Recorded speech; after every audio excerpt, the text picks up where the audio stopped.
Hello, everyone. Thank you for being here with me today. Before I begin, I'd love to know where you're watching me from. Drop your country in the comments section, and also subscribe to this channel. Now, let me take you into this story. I never thought scrolling through my husband's phone would destroy my entire world. It was late, maybe 11:30 at night. Marcus had fallen asleep on the couch after dinner, his phone buzzing repeatedly on the coffee table. Normally, I wouldn't have looked. I trusted him completely. But something felt different that night. When I picked it up, I saw a photo notification. My finger moved on its own, opening the gallery. There he was, my husband of 8 years, holding a baby I'd never seen. Next to him stood a woman with dark hair and a bright smile. She wasn't just standing there awkwardly like a coworker or distant relative. She looked comfortable, familiar, like she belonged right there beside him. The timestamp made my stomach drop. Last weekend. The same weekend he told me he was at a work retreat in Milwaukee. I stared at that photo until my eyes burned. My hands started shaking. This couldn't be real, but deep down, I already knew it was. The next morning, I acted completely normal. I made coffee, scrambled eggs, packed lunches for our kids. Marcus came into the kitchen yawning, kissing my cheek like nothing had happened. I smiled back and asked casually how his retreat went. His voice changed instantly. Just for a second, but I caught it. A slight hesitation, a tiny shake in his tone as he repeated the same story he'd told me before. Team-building exercises, long meetings, boring presentations. I nodded along, watching his face carefully. He wouldn't look directly at me. That's when I knew for certain. This wasn't some innocent misunderstanding. He was lying to my face, and he'd probably been doing it for a long time. I decided right then that I wouldn't confront him yet. I needed to know everything first. So I started watching him closely, noticing every small detail I'd ignored before. Unfamiliar receipts in his wallet. Late-night phone calls he took outside. A second phone bill I'd never questioned. 3 days later, I told Marcus I was visiting my friend Vanessa across town. Instead, I followed him. My heart pounded the entire drive as I stayed 2 cars behind his silver sedan. He didn't go toward his office. He drove southwest, away from our comfortable Chicago suburb, toward neighborhoods I'd never visited. After nearly an hour, he pulled into a modest subdivision with older ranch houses and chain-link fences. I parked down the street, my hands gripping the steering wheel so hard my knuckles turned white. Marcus got out carrying grocery bags from the trunk. A woman opened the front door before he even reached it. She was the same woman from the photo. He leaned in and kissed her cheek naturally, effortlessly, like he'd done it 1,000 times. Then he disappeared inside her house. I sat there frozen, unable to breathe. This was real. This was happening. My husband had another life I knew nothing about. I waited in my car for 20 minutes, my mind racing with terrible possibilities. Then the front door opened again.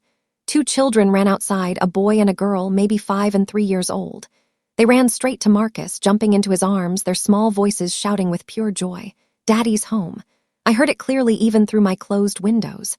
Daddy. They called him Daddy. The sound shattered something inside me. These weren't nieces or nephews or godchildren. These were his kids.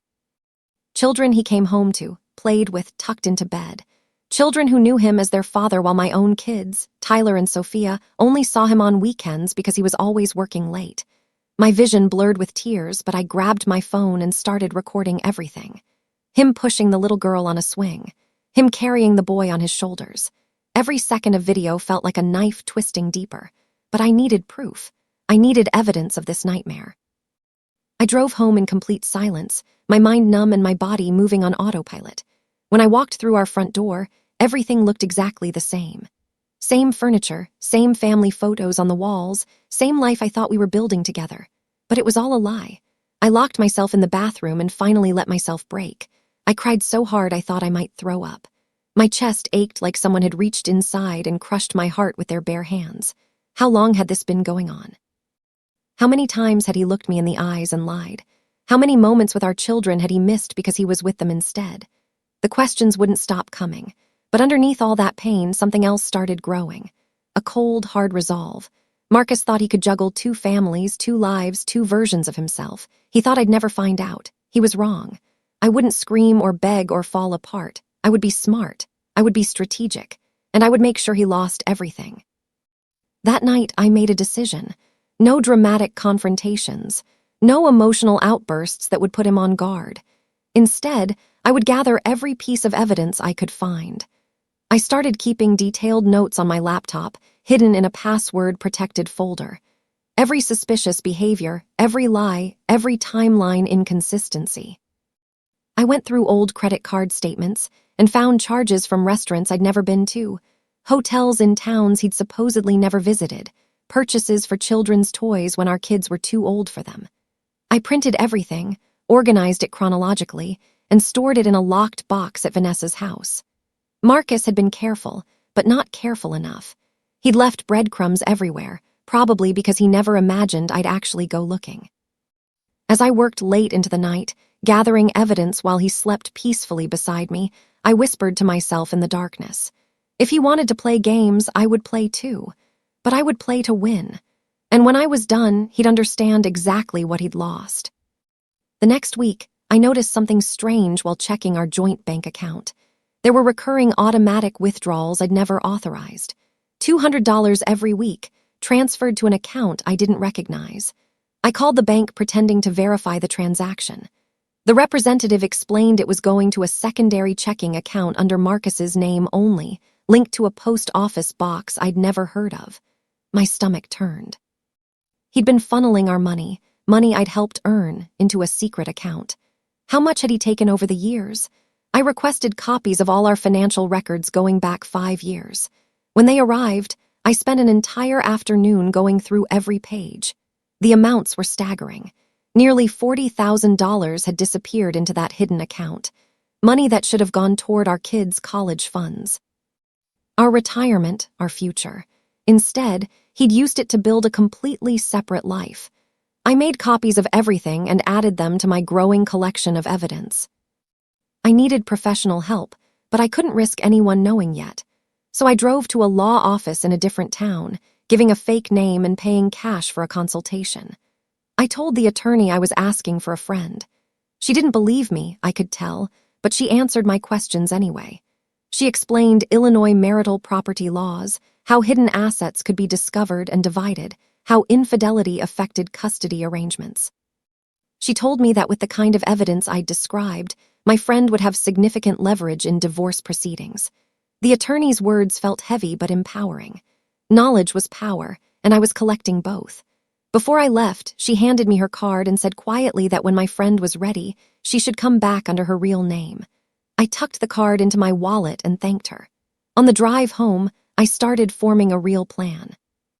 Not just for divorce, but for complete and total victory. Marcus had underestimated me. Everyone always did. They saw a quiet wife and mother, not someone capable of strategic warfare. I spent the next few days digging into the other woman's identity. Through the photos and some careful social media stalking, I found her profile. Her name was Bianca Torres, 29 years old, working as a dental hygienist. Her page was mostly private, but I could see enough. She posted subtle hints about her loving partner who worked hard to provide for their family. She shared photos of her kids, always carefully cropping out Marcus's face. But I recognized his watch in one photo, his jacket in another.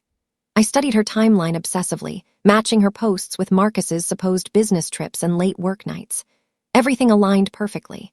When she posted about a weekend getaway to Starved Rock, Marcus had told me he was at a sales conference.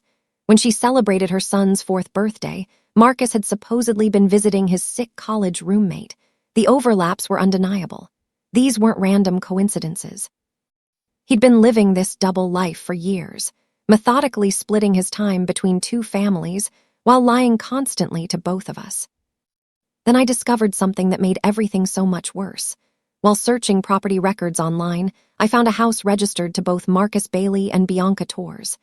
They'd co-signed a mortgage together 2 years ago. I felt physically sick. This wasn't just an affair or a casual relationship. They'd bought a house together, made a permanent commitment while he was still married to me, still sleeping in our bed, still pretending to be a devoted husband. I had to see it with my own eyes. I drove to the address, a small blue ranch house with a wooden fence and toys scattered in the yard. I pretended to be a prospective buyer, approaching a neighbor watering flowers and asking about the neighborhood. The elderly woman was happy to chat. She told me the young family next door seemed lovely, that the husband worked in sales and traveled frequently. My throat tightened. Even the neighbors believed his lies. I thanked her and walked away, adding one more piece to my evidence file. He'd built an entire alternate reality, complete with a mortgage, neighbors, and a white picket fence. I started investigating his supposed business trips more carefully. Marcus worked in medical equipment sales, which required occasional travel. Or so he'd always told me. I logged into his work email using a password I'd seen him type once. There, I found templates for fake travel expense reports, copied itineraries he'd modified, fabricated meeting notes. He'd been forging everything. Some trips were real, but he'd extended them by several days, using company time to visit Bianca instead. Other trips were completely invented. I forwarded copies of everything to my private email account, making sure I had proof not just of the affair, but of corporate fraud. Marcus wasn't just betraying me. He was stealing from his employer, lying to his boss, violating company policies. This evidence could destroy his career completely, and eventually I planned to make sure it did. But not yet. Not until the timing was absolutely perfect. I needed him to feel safe, unsuspecting, until I was ready to strike. The weight of keeping this secret was crushing me. Finally, I broke down and told my best friend Vanessa everything. We sat in her kitchen while I cried and showed her all the evidence I'd gathered.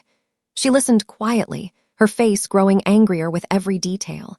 Then she admitted something that made my betrayal feel even deeper. She'd suspected something months ago. She'd seen Marcus at a restaurant with Bianca, but he'd explained she was a client and Vanessa had believed him. She apologized over and over for not telling me her suspicions, for not pushing harder. But honestly, I understood. Who wants to be the person who destroys their friend's marriage with unproven accusations? Still, knowing that other people might have noticed, might have suspected, made me feel incredibly foolish. How many people had seen the signs I'd missed? How many had watched my husband live his double life and said nothing? Vanessa hugged me tightly and promised to help however she could. Having one ally made me feel less alone in this nightmare. That night, Marcus tried to initiate intimacy. I wanted to scream at him, to scratch his eyes out, to tell him I knew everything. Instead, I forced a smile and made an excuse about being tired. He looked disappointed but didn't push. As he rolled over to sleep, I lay there in the darkness beside him, feeling like I was sharing a bed with a complete stranger. This man I'd loved for nearly a decade, who I'd built a life with, who I'd trusted completely, was a fraud. Every kiss felt poisoned. Every touch felt like a violation, but I couldn't let him know I knew. Not yet. The hardest part was maintaining normalcy, making his coffee in the morning, asking about his day, laughing at his jokes. I was performing in a play where I was the only one who knew the real script. Some nights, the anger was so intense I thought I might explode, but I channeled it into my planning instead.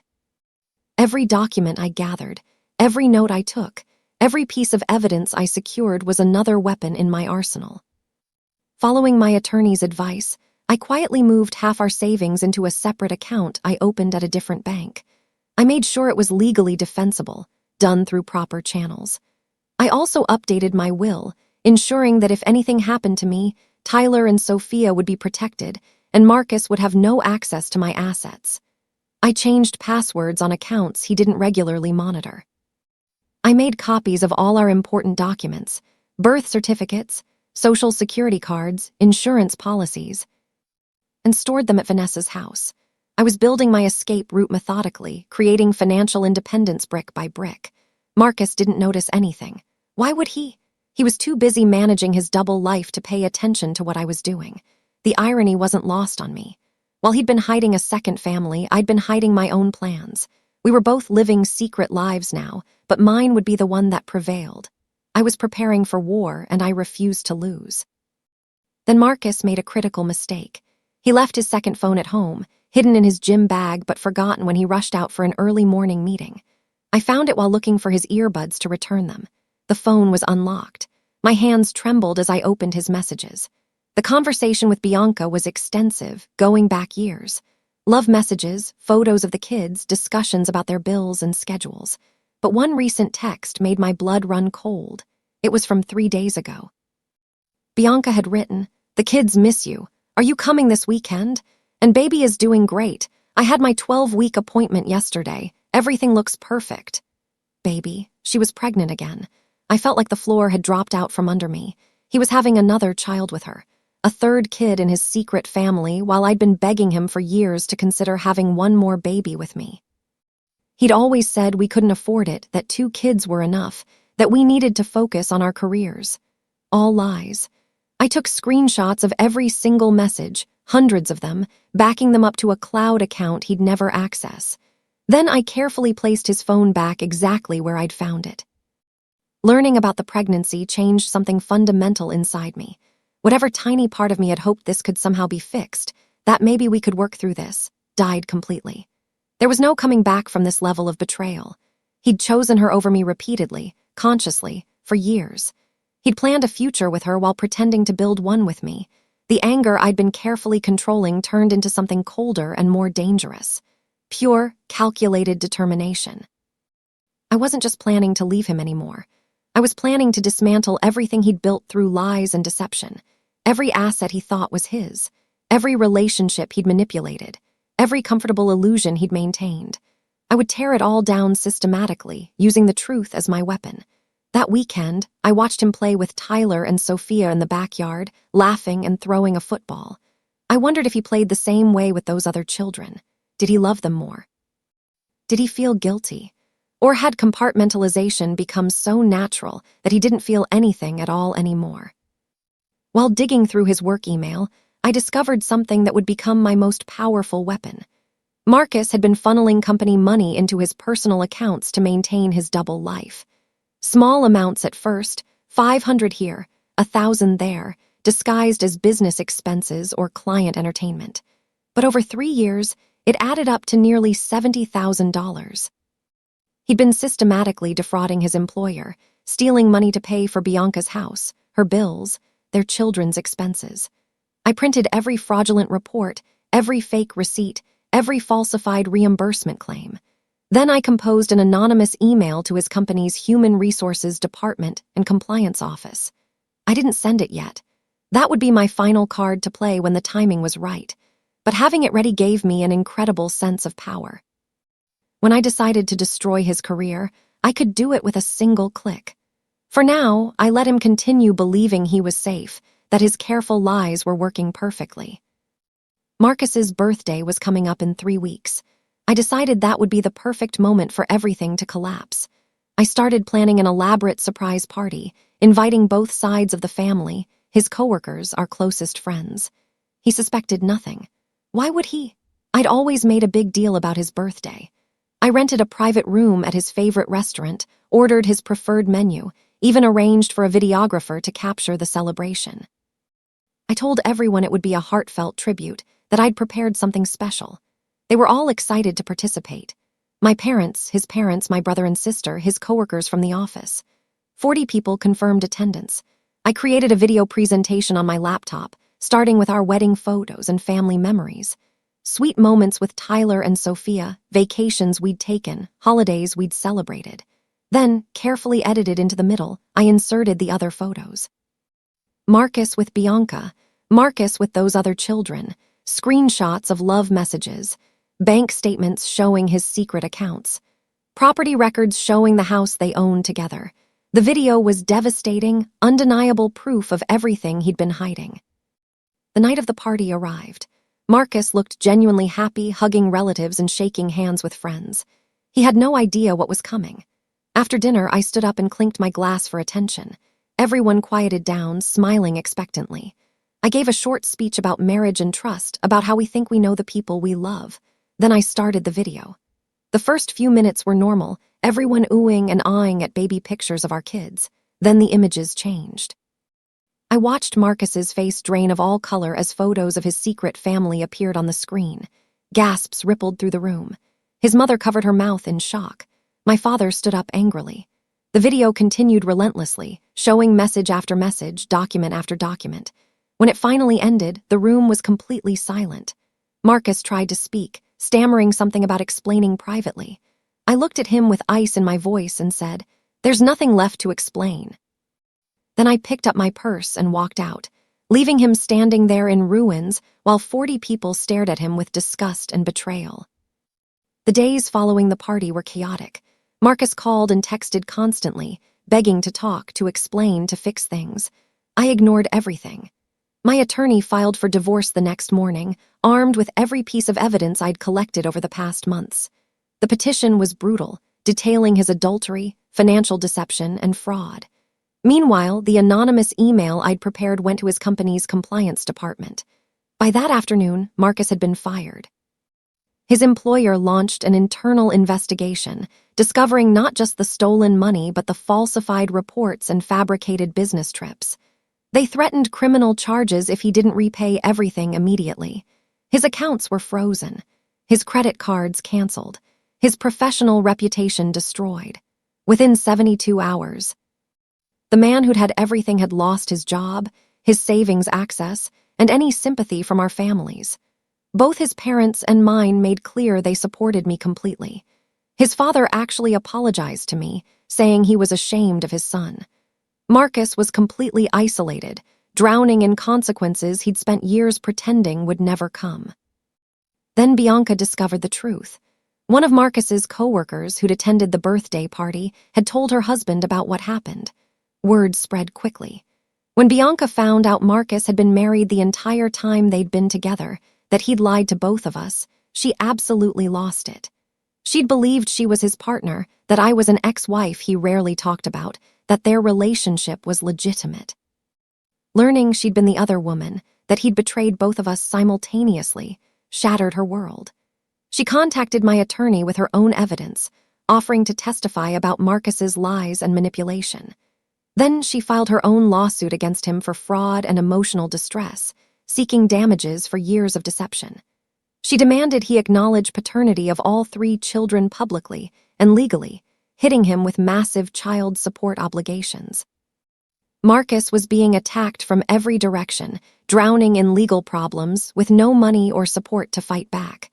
The man who'd carefully constructed 2 separate lives now had none. Both families knew the truth. Both women wanted justice, and the consequences were crushing him completely. My attorney also suggested we tip off the IRS about Marcus's suspicious financial activity, the unreported income from his fraud, the hidden accounts, the undeclared assets from the house he co-owned with Bianca. Within 2 weeks, federal investigators opened a case. They froze all his remaining accounts, seized documents, and began a full audit. Marcus was facing not just divorce and lawsuits, but potential tax evasion charges. Every lie he'd told was unraveling simultaneously. Meanwhile, I was granted temporary full custody of Tyler and Sophia, pending the divorce proceedings. The judge reviewed my evidence and determined Marcus had demonstrated profound dishonesty and financial irresponsibility. He was allowed supervised visitation only.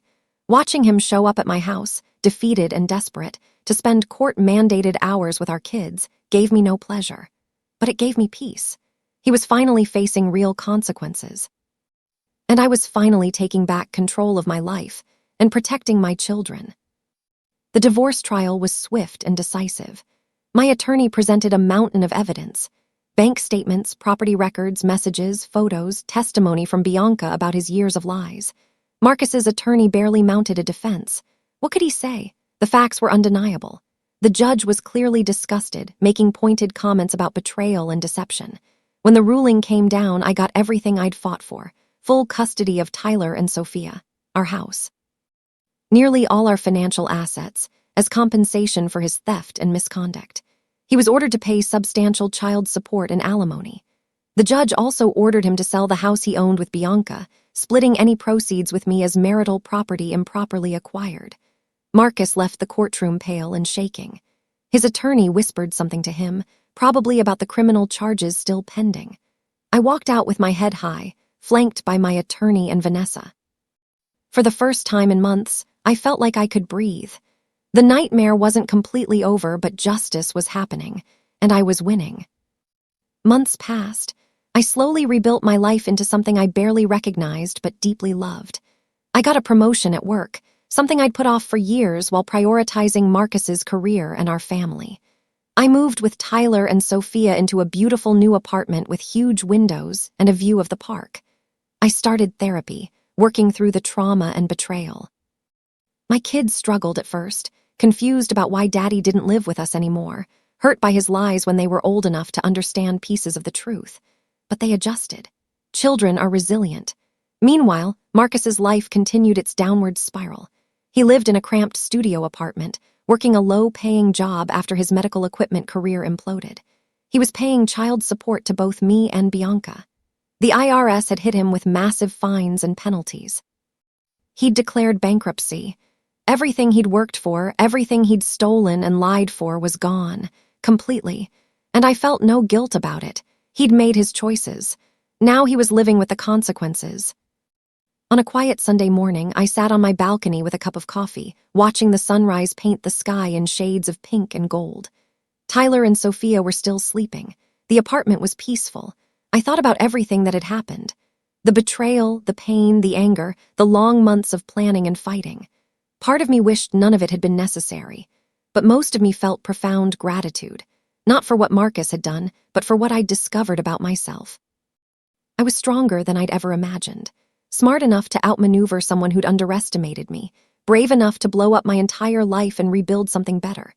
My phone buzzed with a text from Vanessa, checking in and inviting us for dinner. I smiled and replied yes. My calendar was full now with friends, activities, plans for the future. Marcus had thought he could have everything. 2 families, 2 lives, complete control. Instead, he'd lost it all, and I'd found myself. My revenge wasn't loud or dramatic in the end. It was simply living well, moving forward, and making sure the truth had consequences. That was enough. That was everything.